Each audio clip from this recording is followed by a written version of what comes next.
The case of the Somerton Man is one of the most mysterious cases you have ever heard of. A corpse with toned calves, missing teeth, fresh new kicks, and a crumpled up piece of paper in his pocket was found on the beach. No one could figure out who he was until a university professor recently attempted to solve the decades-old case and ended up falling in love with the corpse's supposed granddaughter. Steamy! On December 1st, 1948, a man was found lying limp on the sand of Somerton Beach in Adelaide, Australia. He was dressed to the nines in a full-on suit and tie with polished shoes and a clean-shaven face. On him, they found gum, a comb, cigarettes, matches, and unused bus and train tickets. But there was no real belongings on him to identify who he was. No wallet or ID. No clothing tags, as they had all been removed. His fingerprints and dental records couldn't be identified. An autopsy was performed. It showed that the man ate a pasty a few hours before his passing. A pasty is the English version of a savory stuffed pastry, similar to an empanada. For his last meal alive, that sounds like a pretty good choice to me.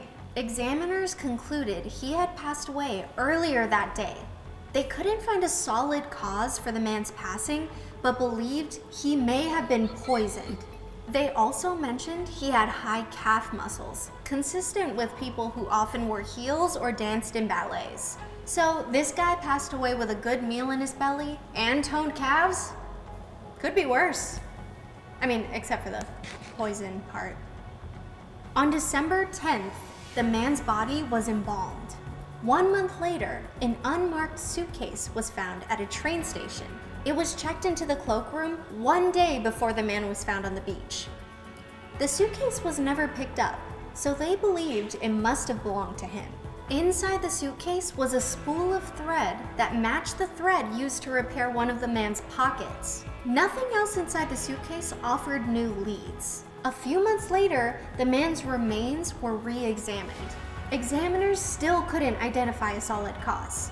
A plaster was made of the man's head and shoulders to help witnesses possibly identify him. Around the same time, a secret pocket was found in his pants. Inside the pocket was a rolled up piece of paper that read, "Tamam should." The phrase is from the book Rubaiyat. It translates to the end, or finished in Persian. Weeks after the discovery of the mysterious shred of paper, a businessman came forward with a copy of Rubaiyat. He said it was thrown in the window of his car and didn't know how it got there. Not sure throwing books through car windows has ever been a thing. In the book, a piece of the back page was torn out. The page that should have the words, "Tamam should." The plot thickens. On the back cover of the book, there were 5 lines of letters and 1 phone number. The phone number belonged to a young nurse named Jo. Police interviewed Jo. She told them she didn't know the man or have any idea why he had her number. The officer reported that Jo was responding coyly and seemed to be withholding information. Jo was shown the plaster bust of the man. When asked to identify it, officers said Jo looked like she was going to faint. Later, Jo asked for her name to be removed from the case file. Okay, something very fishy is happening here. Since there were no more leads, evidence, or new suspects, the man's passing was declared as self-inflicted, and the case went cold. In 2009, a college professor by the name of Derek Abbott took a shot at attempting to solve the case of the mysterious man, often referred to as the Somerton Man. Derek worked with 2 dental experts who concluded that the man had hypodontia of his 2 incisors. Basically, he was missing 2 teeth, and it was due to a rare genetic disorder that only 2% of people in the world have. Well, that narrows things down to about 50 million people. Derek revisited the woman whose number was on the back of the copy of Rubaiyat. She had a son named Robin. He was born in 1947, 1 year before the Somerton Man's passing. He passed away in 2009.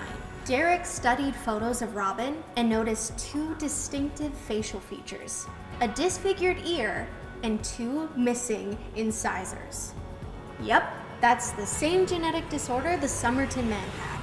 Robin was also a ballet dancer with strong calves. Remember, the medical examiners reported the Somerton Man had abnormally toned legs, similar to that of a ballet dancer? Based on his findings, Derek believed Robin was the son of Joe and the Somerton Man. Since Joe and her son Robin were both deceased, Derek turned to Robin's daughter and the Somerton Man's supposed granddaughter, Rachel. Rachel was put up for adoption by her parents, Robin and Roma. She didn't know much about her family's history until one day, Rachel's mother, Roma, contacted her.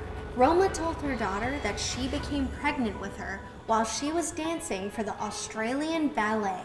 After speaking more with her mother and Derek, Rachel believed she was related to the Somerton Man. Oh, and Rachel and Derek must have hit it off during the investigation because now they're married with 3 kids. Granddaughter of the mysterious man with toned calves, say what? Derek requested to exhume the body of the Somerton Man 2 times. Both requests were denied. Derek requested to exhume the body for the 3rd time. This time it was approved. 3rd time's the charm. In October 2019, the approval was made.